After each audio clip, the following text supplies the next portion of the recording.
In our increasingly electrified society, that's where a resilient grid matters most. ITC Great Plains builds, operates, and maintains electric transmission infrastructure, connecting consumers to lower-cost energy sources to power our energy future. That means safe, secure, reliable electricity for those we serve. Learn more at itc-holdings.com.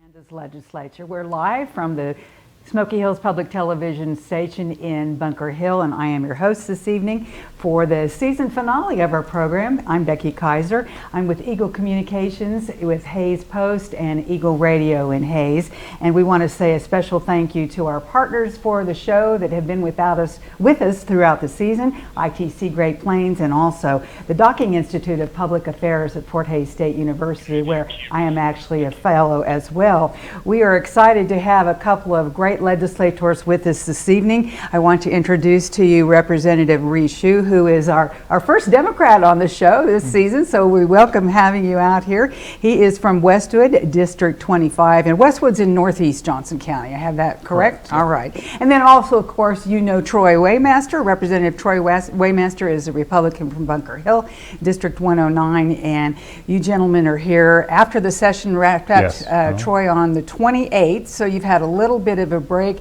but I don't know how much of a break you actually get. We were listening earlier today to some of the news coming out of the governor's office. She did veto a couple of bills this afternoon. Sure. So let's start out and talk about what those are and what that might mean. Sure. One of them, it really impacts the ability of local and state health departments to control infectious diseases. And I understand there are concerns about government involvement with COVID-19 and coming out of that, but I think for me it's very, very important that local companies and local health departments retain the ability to address infectious outbreaks. I think government should be as small as it needs to be, right? And the smallest that the government can actually ever be is in prevention. Government only gets bigger if there are bigger and bigger outbreaks. And so the most proactive that we can be, the smaller that the government ultimately needs to get involved. So very supportive of that veto. And then the second one was relating to, we were talking about this just before the show got underway, that included some tax cuts, Senate Bill 8, that the governor supports, but she felt like them bundled together with several things, and you were talking about having to talk about all that so late into the evening during some of your session work, and she did wind up vetoing it. Explain that one to us. Yeah, so this has been a big frustration of mine ever since I got into the legislature 5 years ago, is that the repeated bundling of tax bills. Oftentimes, I believe there are 12 provisions in this bill. There are probably 9 that I support softly or strongly, and then probably 1 or 2 that I'm very, very strongly opposed to. And so it's tough for us to make the decision. It's tough for the governor to make the decision on what to do when you like some things and don't like other things. And so I'll start with the part that I don't like and why I do support the veto, and is that it essentially says that a company or a business must be given a property tax exemption if there is a governmental entity within 5 miles that competes against them. And so if a government entity runs a cafeteria or a gym, then all of a sudden every single restaurant or every single private gym all of a sudden gets an entire property tax exemption. That doesn't make any sense. That's unworkable for me. And so ultimately for me, that was the poison pill that sank this bill. Let's talk a little bit about your background, especially since we don't get Democrats out here very often. People may not be familiar with your work. You mentioned, of course, you've been in the legislature for 5 years. What committees are you on? What got you interested in the legislature in the first place? Sure. I serve as a ranking Democrat on financial institutions and pensions, and so we look at a variety of issues dealing with banks, obviously, and credit unions, but also we touch a lot on housing. Housing is a really big issue, both in urban and rural Kansas, yes. And so that's something that we're all really interested in addressing. I also serve on commerce, and it's really, really interesting trying to address the workforce issue in the state right now. Everybody's trying to hire, obviously, and then we're bringing in new jobs with Panasonic, which is very exciting to the state, but it's just getting people to work here now. And then the final committee that I serve on is agriculture, which I know is very important to this area. Ultimately, what got me involved, I think is probably true for a lot of first-time people elected in 2018 for the first time, is kind of a post-Donald Trump wave. You know, after 2016, I just felt a lot of ickiness and a lot of negativity, I think, involved in our politics, and I realized that I had spent most of my life not doing enough to fight proactively for the things that I believe in and things that are important to me. So I decided to get involved, reached out, and realized there was an incumbent in my district who was going to go unopposed, realized I didn't want that to happen, and so just decided to step in the ring. It's been interesting to hear a little bit about, we've got our Democrat, we've got our Republican, Troy, and Representative Xu talking about, there are several issues that are in common between the more urban areas of the state and the rural area. How do you work these together? Well, it's a balancing act. It is. And in most cases, it's not necessarily Republican against Democrat, it's urban versus rural. And trying to emphasize the importance of both aspects of the Kansas economy. We need urban and the rural areas of the state, and the urban areas need the rural areas of the state just as well. So that's what the balancing act is in the legislature, is trying to just basically inform all of our cohorts of exactly what goes on in the rural areas of the state. As you mentioned, agriculture is very important to the state. It's the #1 driver as far as the economy for the state of Kansas. But at the same time, you know, I understood the need and the aspect of passing the Apex bill, which allowed for Panasonic to move into DeSoto or in Johnson County. And that has been a huge stimulus, really, for the state of Kansas. Because what it did is it opened up the door for us nationwide and worldwide, saying that Kansas is open for business and we want your business to come to the state. I really did not think we would have the ramifications that we did of all these businesses wanting to come to the state of Kansas after we passed the Apex bill. And I kind of have to say, unfortunately, I don't know how it happened in the Commerce and Economic Development Committee, but there was an Apex 2 or Apex Light bill to try to attract more companies into the state of Kansas, and that didn't transpire during this legislative session. I'm kind of sad that it didn't. I don't know exactly what happened in committee, but if we want Kansas to be open for business, we're going to have legislation that's going to attract those businesses to the state of Kansas. And one thing that I've said is not only would the Apex bill bring in businesses to Sedgwick and Johnson County, it could actually transcend to other areas of the state. I mean, it could go into Manhattan, it could go into Salina.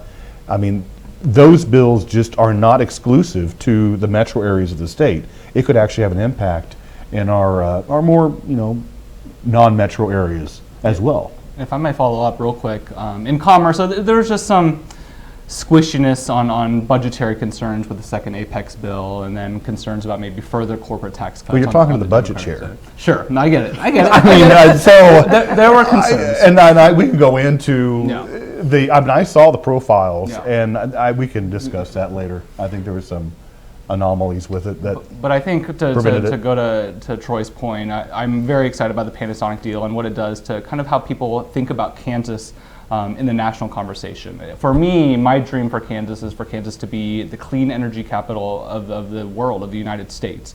We have a lot of wind, we have a lot of solar, we now have a electric vehicle battery company coming in. You know, if we continue to draw these types of companies, you know, all of a sudden people are looking to move here, our young people are looking to stay here, and I think that's really, really exciting for the state. You know, having people move here, and you already mentioned this, that we're definitely an urban-rural problem combined. We don't have that many people. We have a low unemployment rate. In fact, I just heard the rate earlier this week. It's like just a little over 3% for the entire state. I didn't realize it was so low. So how do we attract more people? Is it because of these types of companies coming in that will bring some people, do you think, Rui? Partially, yes. Part of me, from my perspective, is I think we need to do a lot more working together and less time spent in the legislature on cultural issues. I think cultural issues are really, really big turnoff for a wide swath of people in the country, both Republicans and Democrats. I don't think it feels good for most people to be focusing on a lot of these really, really culture war issues. And so we can tone that down a little bit. I think that'll allow the good stuff to bubble up, like the Panasonic deal. And then again, continue to invest in housing, because right now, prices are increasing quickly in my area, probably rural Kansas as well. Houses just are not being built quickly enough for people who even want to move here. And so again, that's an issue that we've addressed the last couple sessions, passing a couple of kind of housing incentive deals to allow developers to build more houses in the state. Troy, I want to come back to you and give you the opportunity. I'm sure much of our audience knows who you are, but again, remind us the committee work that you're doing and your positions that you hold in the legislature. Well, I'm Representative Troy Waymaster, and I have been serving the legislature now for my 11th session. My first session was in 2013, serving the 109th Kansas House District. Before redistricting, I had 7 counties, and then after redistricting, I had 5. So I have Russell, Osborne, Smith, Lincoln, and Ellsworth counties. Ellsworth is the newest county that I picked up with redistricting. I am the chairman of the House Appropriations Committee, which is the budget committee for the House. So the last few weeks have been extremely busy for me at the Capitol. But now that we have adjourned, I do serve on many interim committees. Actually yesterday, I'm a member of the State Finance Council, and we had a meeting yesterday. And then I'm also vice chairman of the Legislative Budget Committee. And we meet probably once or twice a month until we go back to session in January. And then actually next week, which I'm unfortunately not able to miss because I have a doctor's appointment, I serve on the governor's early childhood task force. And so there's many other committees. One of the others that we can talk about when we get into the budget is that there was a provision in the budget which was called Build Kansas. And that was kind of taking an idea that the governor had in her original budget, and then we made some changes to it. And so then the review committee is going to be the Legislative Budget Committee, who's going to review those applications that's going to go onto the federal government for infrastructure needs across the state of Kansas. So I'll be busy looking at those applications throughout the state as well. And when you say infrastructure, what are you referring to? That's from the bipartisan infrastructure law that was passed. The state of Kansas is approximately supposed to receive about $38 billion from the federal government. Now, most of that is going to be transportation, but it's also sewage, it's also water needs, so there's broadband, so there's an array of issues, but the bulk of the money is going to go towards infrastructure needs in regards to transportation. So what's going to happen is when the governor had proposed this, she had put aside $220 million from the state general fund to be used as our localities could use those dollars as the match for the federal project if it is approved by the federal government. And so they could draw down those funds and get those projects started. We altered that in a little bit. Instead of allocating $220 million in fiscal year 2024, we actually scaled that over 4 years. So there's $50 million each year, and then $5 million in 2025, 2026, and 2027 for administrative costs, and then also for consultant fees to help with our cities and our counties in completing those applications to the federal government.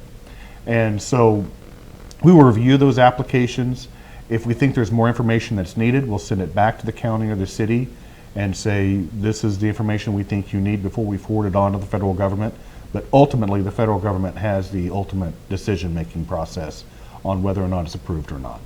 But that's what we're trying to do. We're trying to draw down more federal dollars because of the bipartisan infrastructure law. Is it difficult to make those decisions to assess what somebody, some county, some city really wants? It is, because what you have is you have personalities that get involved as well. So you might have an application that is coming, I'm just using this as an example, so don't use this against me. But let's say something comes from my district.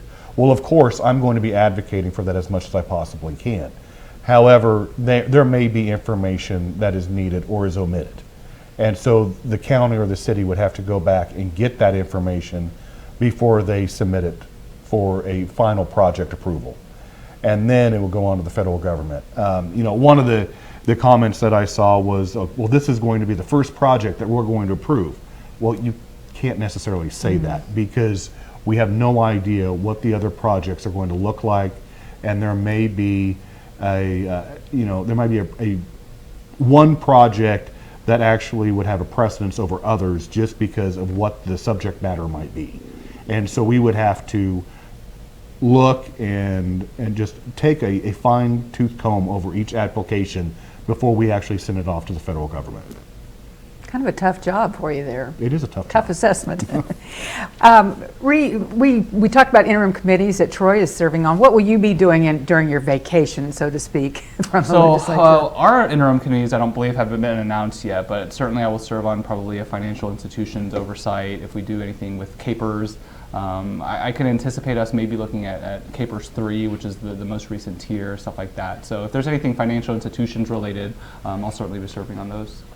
You mentioned CAPERS 3, and I saw something earlier today that there is, people are really in this area concerned about CAPERS, and there are some, as you mentioned, different levels of it. Where do we stand today? What do people need to know that you want to tell them about CAPERS right now? Right now, CAPERS is in a very, very good shape. I believe we're 72 to 73% funded, which is not ideal. We want to get to 80%. We were at 80%. I would say we were at 80 Yeah. until they made the adjustment last Yeah, there was assumption that changed with the actuaries that bumped us back down, but we were at 80%, but we're in a strong shape. I think our CAPERS board does a really tremendous job with our CAPERS money. Really what this CAPERS Tier 3 is looking at is that this was implemented, I think, in the mid-2010s.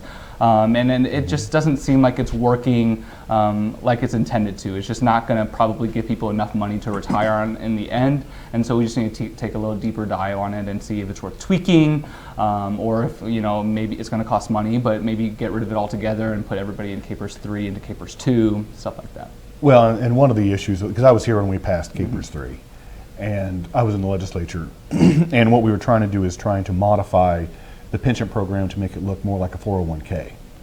So the last interim, I was the chairman of the Special Committee on State Employee Compensation and Benefits, and we had a lengthy discussion in regards to CAPERS 1, 2, and 3. And there were some members, and I don't believe they were there when we voted on CAPERS 3 being added into the CAPERS system, because we were seeing the benefits of CAPERS 1, CAPERS 2, and CAPERS 3. And where the actuarials are right now, CAPERS 3 doesn't pay that much because it depends on how much the employee actually contributes, because it is more of a 401k model. So the more the employee puts into the program, the more they're going to benefit when they retire, just as you would with a 401k. CAPERS 1 and CAPERS 2 are a little bit different because they're more based off of the standard pension system, which is kind of outdated. I mean, your private companies don't use pensions anymore, and they've just kind of been scaled back, and that's why we introduced CAPERS 3. So there's a lot of different components to CAPERS 3, but there were some members on that committee who wanted to completely eliminate it, and we're like, no, we can't, because we already have enrollees in it, and so right now we just need to see if there's any way that we can make some alterations to CAPERS 3. Well, let's talk the ever-popular school funding and where we stand. And Rui, you were earlier, as you were making the long drive from eastern Kansas to western Kansas, thinking, hopefully the governor won't make any moves that you're not aware of before you came on the show. But where do we stand? We don't have it signed yet. We don't have it signed yet, so we have a K-12 budget. In it, like we've done the last couple of sessions, we've included a couple of, I would say, I think accurately, controversial policy pieces included with our overall K-12 budget. My preference would be to just have a clean K-12 budget included in the overall budget, but that's not what we have. And then so it remains to be seen whether the governor will sign it, whether the governor will veto it, or maybe kind of a legal issue of, if it's an appropriations bill, the governor can theoretically line item parts of the appropriations bill that certainly does appropriate money, but can she line item veto policy pieces within this particular appropriations bill? So that is also an option, but it hasn't been tested, so I think that's what's up in the air right now. Is there a specific area of policy that the governor is thought to maybe want to veto? there's probably many provisions that was passed in Senate Bill 113 that the governor would contemplate vetoing. One of those would be the tax credits for private institutions. That's one of the provisions that's in Senate Bill 113, where individuals, if they want to, give money to a private institution, then they get tax credits, and that can be used for a student to attend that institution. And she's been historically adamantly opposed to that. The one thing that I would say, and the governor had made the comment when she was asked this past week, because this bill only went to her desk on Monday, and so she has 10 days from this past Monday to decide whether or not, if she, like as Representative Xu said, if she is going to veto the entire bill in its entirety, or if she is going to let it become law either by signing it or let it become law without her signature, or if her attorneys deem that it's an appropriations bill, which I will say the legislature's attorneys say it is not, but if her attorneys deem that it is an appropriations bill and then she starts to line item veto items out of it, then we're going to get into a legal debate on whether or not that was the appropriate measure. There's many items in there that the governor probably doesn't like. I would say probably one of the items that is not in there that the governor may veto the bill in its entirety and could possibly call us back to a special session is because she's been advocating for the $72 million for special education for the last 2 years. And that was in a separate bill that couldn't pass the Senate. And so I'm just thinking this as I know Governor Kelly, because she was on the conference committee as the ranking member in the Senate, so I've known her for a very long time. I could possibly see her vetoing it to try to go back to a special session to get money for special education.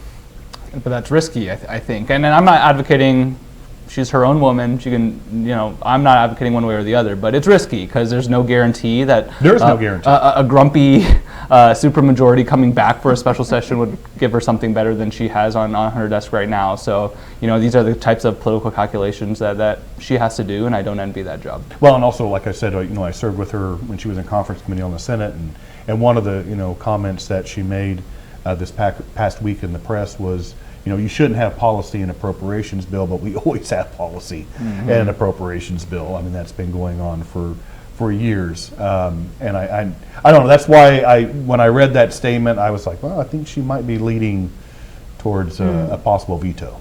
As a reminder, big part of the budget, the biggest part, the By far. education funding is, right? 51% of the budget is K 51. through 12 education, yes. So this is a big deal. It's a big deal. Every year. Yes. Let's talk a little bit more. There was something I wanted to bring up that related to kids, totally different and all fun, reminding everybody that the state is again giving the opportunity for kids and a couple of their adults in their family to go see the state and as a method of continuing to learn in a very fun way throughout the summer, the Sunflower Summer Yes. Program. So, and this actually, the legislature had to continue funding for that, is that right, Rui? We did. Yep. Yeah, and something that I'm tremendously excited about. Troy and I both have young kids. I think his boy is 4. My kid is 3.5, and it's something that I'm very excited for to take her around the state and instill a sense of Kansas pride in her. Right? I think people from the coast have a certain opinion of Kansas that doesn't reflect the reality of our state. I will take the Flint Hills of Kansas over much of Colorado any single day. Well, and I have to say, it was back in March, I believe, Exploration Place in Wichita set up a meeting in my office. And I could not fathom the reason why Exploration Place wanted to have a meeting with me. I mean, obviously it's a tourism spot in the Wichita area, and I'm, the chairman of appropriations, but I couldn't see the relationship as to why they wanted to have a meeting with me. That's when I found out about the Sunflower Summer Program. And we started having, we had an hour-and-a-half meeting in my office about the Sunflower Summer Program, which started because of the COVID-19 pandemic. And it was funded by the ESSER funds that was received through the Department of Education from the federal government. Well, that money has evaporated. But the program has been highly successful. And what it did is it got parents and children touring the state of Kansas. And we started talking about some of the venues across the state, and so it wasn't just Exploration Place, it was Brit Spa Zoo in Great Bend. It was the Sternberg Museum in Hayes, Boot Hill in Dodge City. I mean, it was a true statewide program. And so when we started going through the budget, we started looking at the Economic Development Initiative Fund dollars, which is the lottery money that the state receives. And we are supposed to use 80% of the state's proceeds of the first 50 million towards economic development. And we actually did have some extra dollars. And so in the budget, I put in $3 million to continue that program statewide with the intent of having it be expanded. And so now that's baked into the Economic Development Initiatives Fund. So that should carry on year after year. The other thing to add is that the app that is used, where you look at a particular venue and purchase your tickets, and then the venue is reimbursed back by the state through that $3 million appropriation. It's free to the family to go and tour these venues across the state of Kansas. So if you have a venue that's going to be added that does not necessarily have an admission fee, but they would ask for a donation, it also accounts for those types of institutions to have a $5 donation per person be made out of that allocation back to that particular venue. So it's going to expand the venues across the state of Kansas and still allow for parents to take their kids to everywhere across the state. And that was one reason why I was compelled to keep it and advocated for it in the Appropriations Committee, was because we always talk about statewide programs. And in some cases, they're not necessarily statewide. This is truly a statewide program, and plus, the app that is used is nationally ranked as one of the best in the nation as far as a travel app. And we have been recognized nationally for the app that we use for the Sunflower Summer program. That's tremendous. And just think about, for that $3 million, think about the amount of miles driven on our roads and hotels, restaurants, gases, restaurants, and then again, there's that soft intangible of just Kansas pride. I think is you can't put a price on that. For example, when we were having the discussion of appropriations, we had a substitute sitting in, but he actually used the app and took his family on trips across the state of Kansas. And he said, you know, we saved $25 on admission fees for the ticket sales at a particular venue, but we spent $250 on hotels, restaurants, and he was, but it's a great service for the families across the state of Kansas. Great program, great program. Yes. So your kids are still pretty young. Have either one of you done this yet? I have not utilized it not yet. yet either. Because they're probably a little young for it. Long road trips are not fun yet with a 3.5-year-old. We'll wait till the attention span gets a little longer. There you go. That's probably smart. Well, let's talk about, I believe this was earlier today. It was, yes, that the American Civil Liberties Union of Kansas is arguing in federal court about the Kansas Highway Patrol. We've been hearing a little bit about what's called the Kansas two-step and whether that is truly legal or not. And again, this was in federal court, but it's something that has kind of given a black eye, I think, to the Highway Patrol in recent days and within the last month or so. Can you explain to us, Troy, what that is and what the concern is here? Well, the concern this is my understanding of the concern, is that when a trooper, a Highway Patrol trooper, or even any type of law enforcement would pull somebody over, they would go to the driver's window and then take 2 steps back and then go back to the driver's window, and it was being perceived as racial profiling. Is how I was looking at it when I've been hearing about it on the news or reading information about it. Which, I mean, I don't know if that's truly the intent. I hadn't heard about the 2 steps back until this all came about just recently. So I mean, we'll see exactly what happens, but. I was talking to a retired highway patrolman, and he kind of indicated this has been going on for quite some time, and it does not have anything to do with racial profiling. But I really don't know all that information about it. Do you have any insight, Rui? I don't know particularly that much about it either. I don't sit on the relevant committees or have been following it. I think there is probably an element too, as well, of maybe not racial profiling, but maybe profiling out of state license plates. Maybe I've heard some issues of, if it if they think somebody is coming back from Colorado and maybe be carrying marijuana, that might be an element of as well. I have an easy solution to that one. We can just legalize marijuana, but that is a larger discussion to be had. That didn't go anywhere. The medical marijuana also didn't go anywhere, did it? No, we passed it in the House in the past. Representative Waymaster actually gave a very, very beautiful speech on the House floor on medical marijuana, but like many things, it just goes over to the Senate and just kind of sits over there. And so, you know, on the medical front, we're waiting on the Senate. If I were to guess, on the recreational front, it would probably be legal federally before the Kansas Legislature does anything. So not anytime soon. I don't think so. I'm still hoping for medical next session, but I've been saying that for 5 sessions now. We'll see what happens. There was another bill that Governor Kelly signed today that, good and bad, I guess, however you want to look at it, increasing services to Kansas kids who have to spend time in detention, but it also would increase their time in detention. And, you know, obviously there's some people on both sides of that. What do we know about how that might be helpful to kids who are having some problems?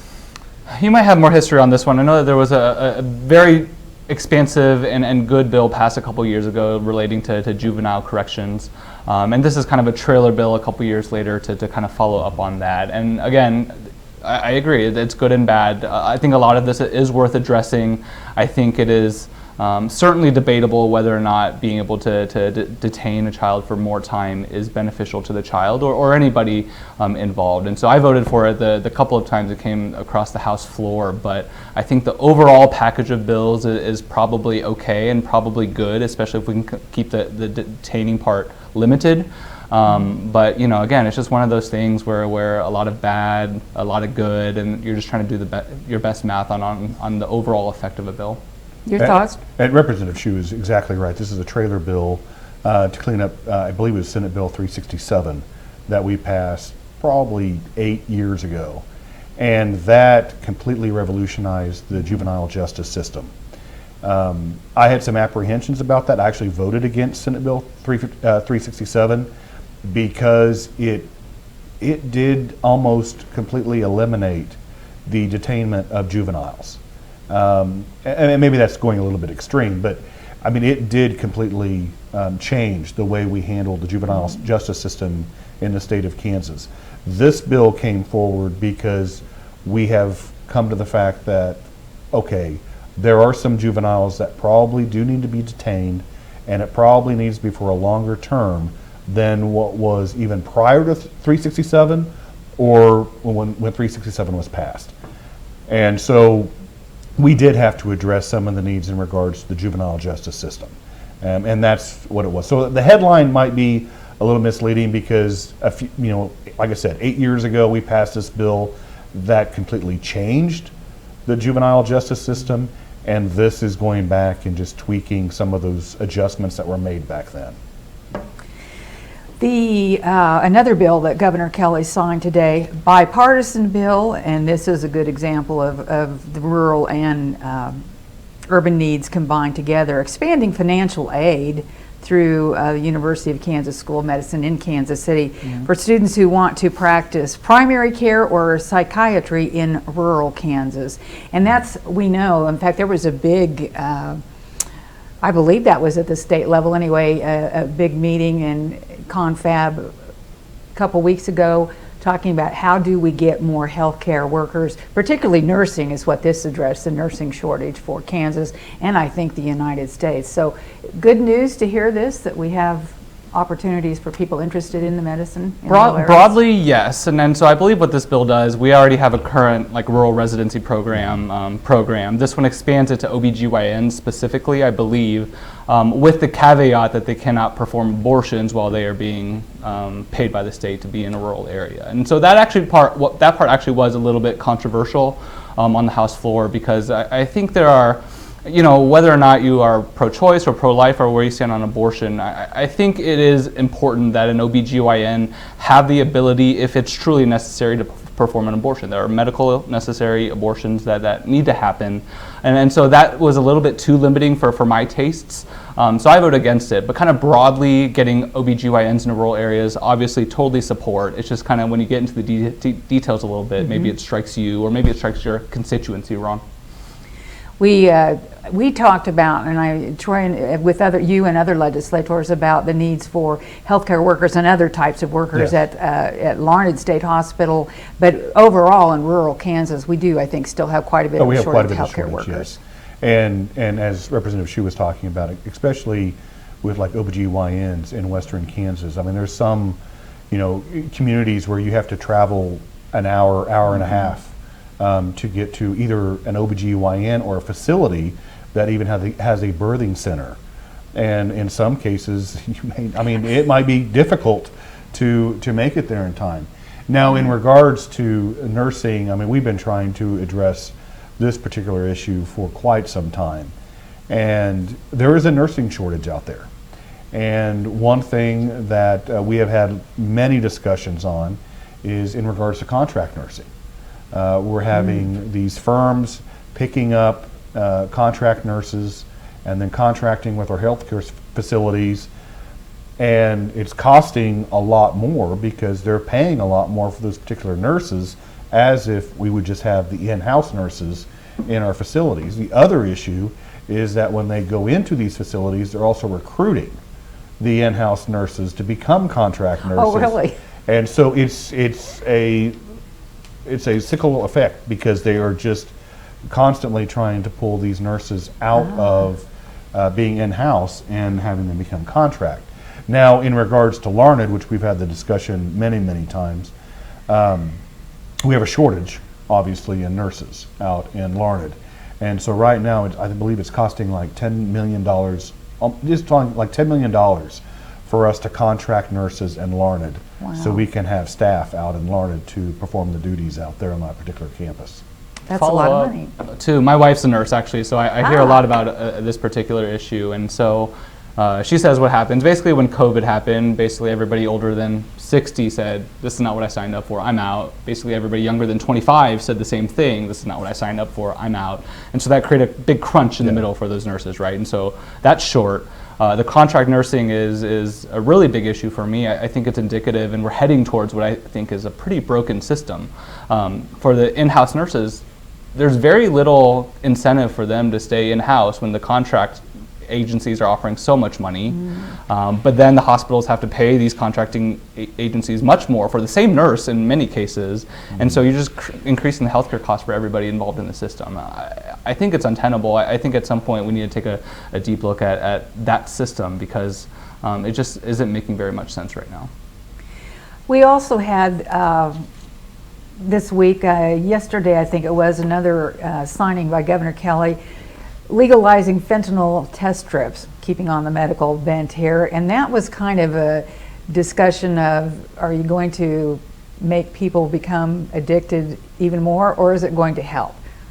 What's your opinion? Yeah, we've had this conversation for many, many years now, and I think this is a very good example of harm reduction. I think these people, we need to address addiction. That is a big issue, but this bill doesn't do anything one way or another to increase the number of addicts. What it does do is make sure that people don't die. And also also importantly in this bill, I believe it also changes the definition to allow for test strips for roofies as well. And then so both of those were previously outlawed. And so I think unmitigatedly it's a good thing. Fewer people will die as a result of being able to test for fentanyl in their drugs. Clarify for us, who does this testing? It's primarily the end user.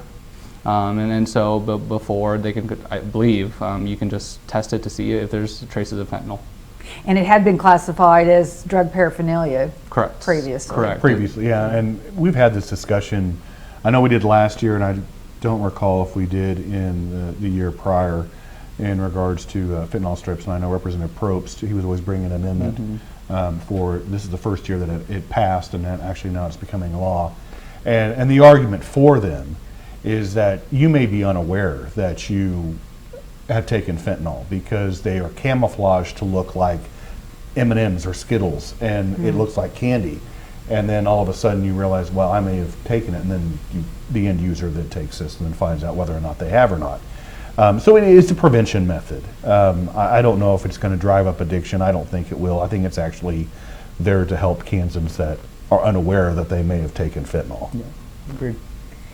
We, again, staying with the medical theme here, the federal government has extended the rules for 6 months that allows prescribing controlled substances through telehealth visits. But this is something that this telehealth in and of itself, very important in Kansas, particularly rural areas. Oh, telehealth is very important in rural areas.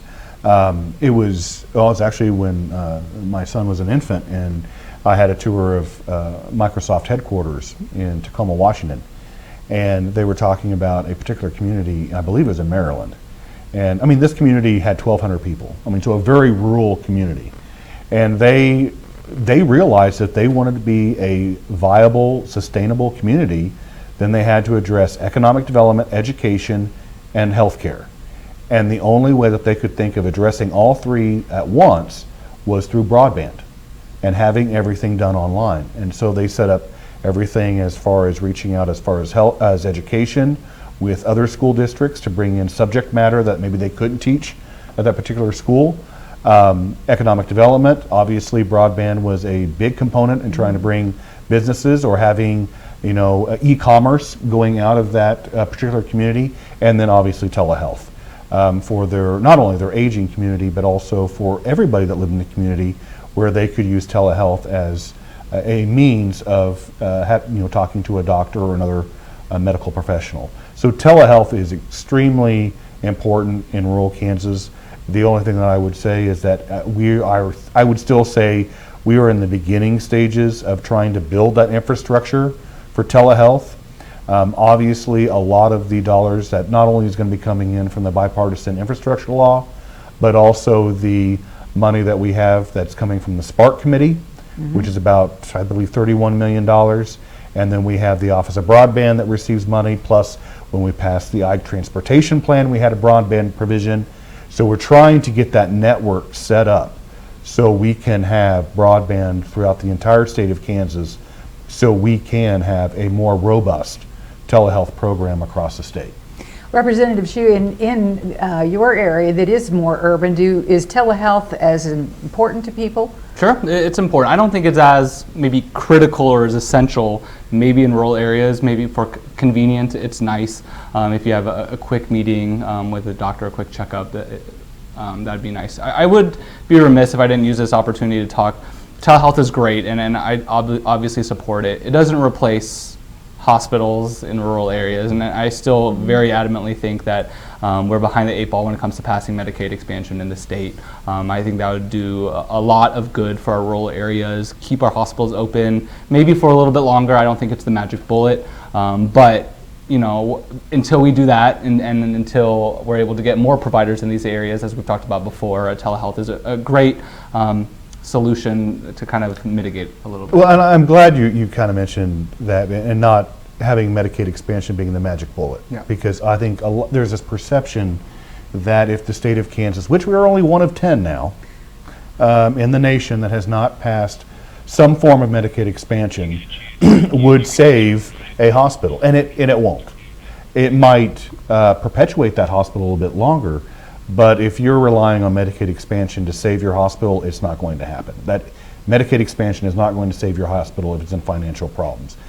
However, before we had the legislative session, I was a member of the Medicaid Leadership Academy in Washington, D.C., and then I also attended the Budget and Taxes Forum in New Orleans. And in both places, I had the opportunity of talking to senators and representatives, namely from the state of Arkansas, which is a very conservative state, was one of the first states to pass their version of Medicaid expansion. And then when I went to the Budget and Taxes Forum in New Orleans, I actually was able to have a meeting with the health director that crafted the legislation for Medicaid expansion in Arkansas. And so he and I have been in contact about exactly what components could we use of the Arkansas method that would maybe be used in the state of Kansas. Because as he said in that forum, in front of the entire group with members all across the nation, he said, if you're one of that, at that point North Carolina hadn't passed it yet, so we were one of 11. He said, if you're one of the 11 that is holding out on Medicaid expansion, I'm telling you right now, sometime, someday, somewhere, somehow, you will pass Medicaid expansion. And he goes, so now I think it's the time that you do it as opposed to waiting. And so that's what prompted me to have the conversation with him on, okay, so let's go ahead and look at the possibilities of the Arkansas method in the state of Kansas. The other thing that was and this has been going on for a few years, is that Governor Kelly has put in the money, the federal dollars and the state dollars, for Medicaid expansion. We've backed that out, and then it ends up, actually, when you look at the budget, nearly costing us more by not having Medicaid expansion. Because, like, for example, in fiscal year 2024, we had, after we backed out the federal dollars and the state dollars for Medicaid expansion, we had to put in $70 million to cover the programs that would have been covered by Medicaid expansion. Interesting. So it's a budgetary issue. It has a as positive well. fiscal impact to pass it for a couple years at least. Interesting. So there's a lot of aspects that we have. I'm not saying I'm completely sold on it. Sure. And we have to pass a Kansas version. Yeah, right? but I will say it is something that we definitely need to have a conversation about. So are you going to bring it up next I session? don't know if I'm going to bring it up. I do know, I think there was some discussions in the Senate. This is what I've heard in the halls of the Capitol, so don't take this as being truth. But that there may be discussions on it in the Senate side next year. We wanted to talk a little bit more about, we were mentioning the economy, and Representative Xu, you were talking about the great things that have been happening, basically based on, I guess, a diversity. We certainly known as being an ag economy in Kansas, but we have to be more than that. And you were talking about things that are going on, particularly in eastern Kansas at this time. Earlier this week, U.S. Senator Jerry Moran from rural Kansas was in Wichita, and that's exactly what he was talking about, is the need to expand, and the Kansas economy improving depends on its ability to diversify. Interestingly, I thought he talked about the ability, the need, if you will, to attract companies like SpaceX to Kansas, which I thought that's a really interesting idea. And obviously we already have a aerospace industry, but those could come together. So thinking out of the box, good idea. Yeah, absolutely. I'm constantly frustrated, and actually Representative Waymaster kind of alluded to this as it came to Medicaid expansion. I'm tired of Kansas being the 40th state in the country to do something, the 47th in this state in the country to do something. I want us to be first. I want us to win, and I want us to be known, and I want people to be jealous of us. And you don't do that by not being ambitious. And so that's what the Panasonic deal, I think, was for all of us. Maybe it was a little scary. The trade-off with ambition is uncertainty, right?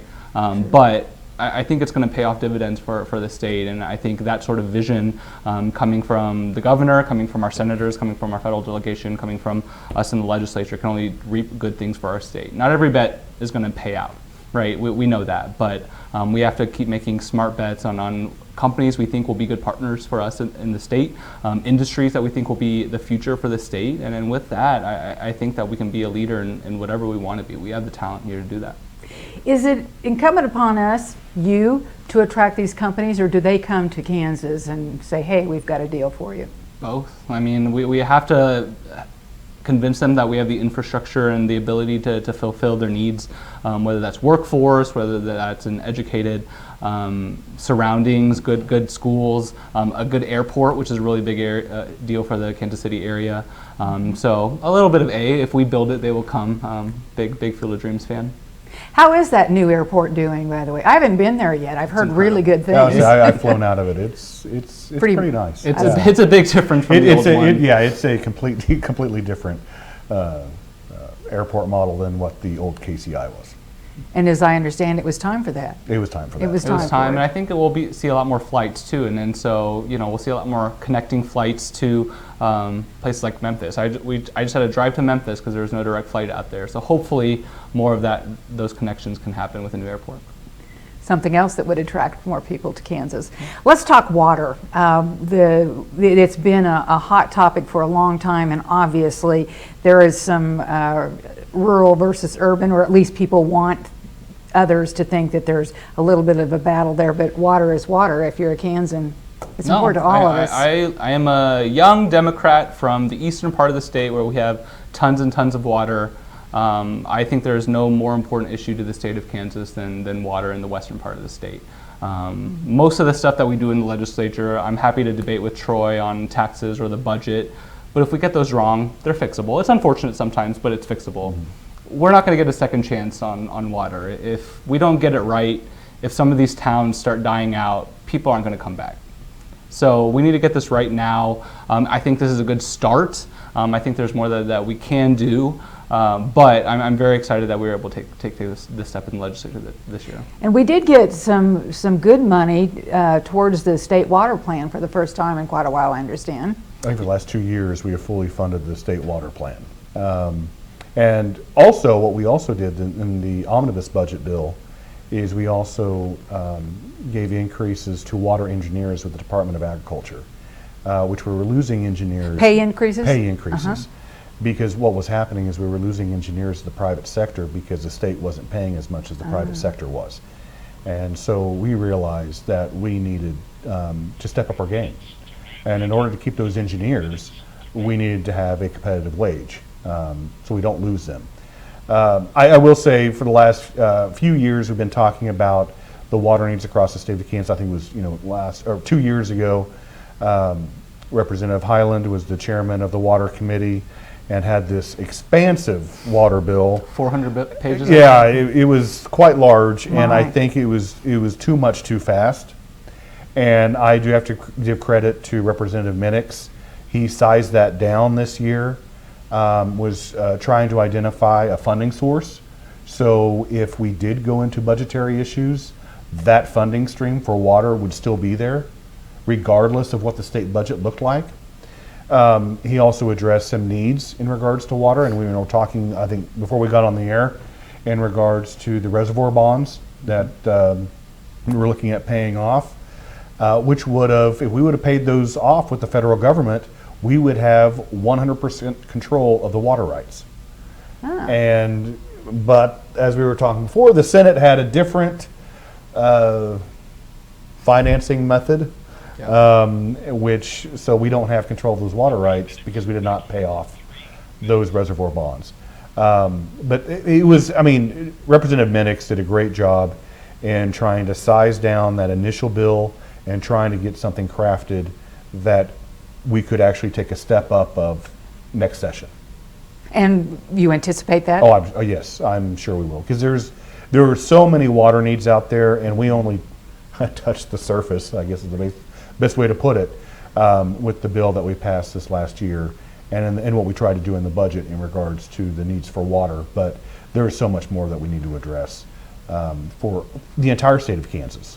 Because if you look at agriculturally right now, we're a non-irrigated part of the state in this area we're sitting right now, and it's going to be a very short wheat harvest because we have not had the rains.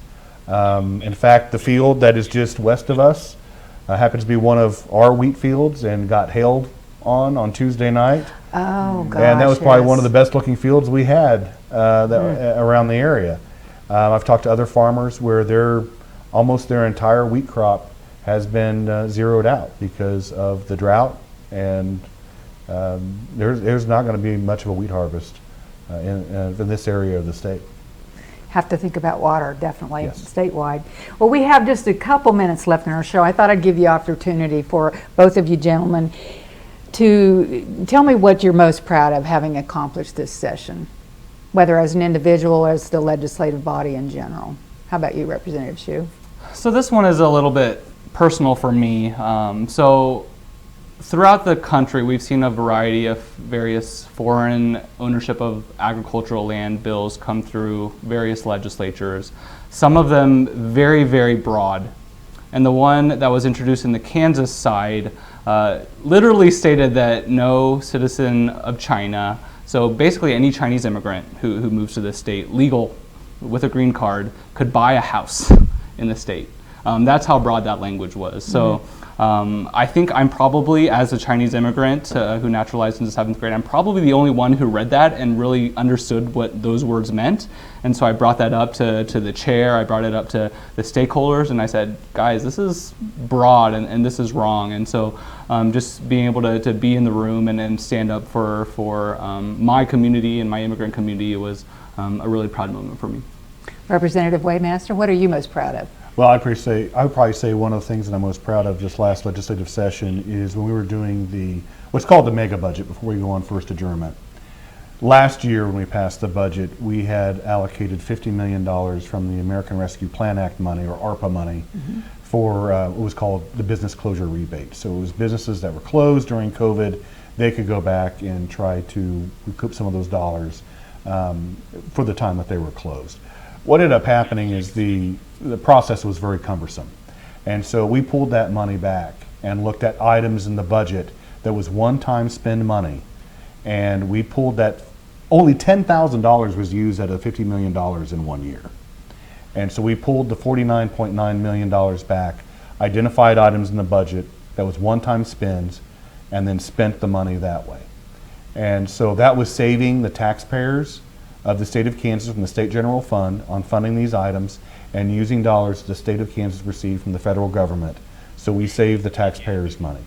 The next would be, I've been an advocate for this ever since my son was born. He's been a patron of the Dolly Parton Imagination Library. We put that in to be a statewide program in the budget a couple years ago. I also serve on the advisory committee for the Dolly Parton Imagination Library, and then this year we have fully implemented that by having the Children's Cabinet set up a 501c3 so we can fully implement the Dolly Parton Imagination Library across the state of Kansas. Excellent. Gentlemen, thank you both for being with us this Thank you. evening. Thank you. You for your service to the state of Kansas. It's been a pleasure. We've been visiting with Representative Troy Waymaster, Bunker Hill, District 109, and also with Representative Rui Xu, Westwood. Our Democrat, we finally got out here, but we're so glad that you were able to join us this evening from District 25. Thank you so much for joining us this evening on the Kansas Legislature. I'm Becky Kaiser. In our increasingly electrified society, that's where a resilient grid matters most.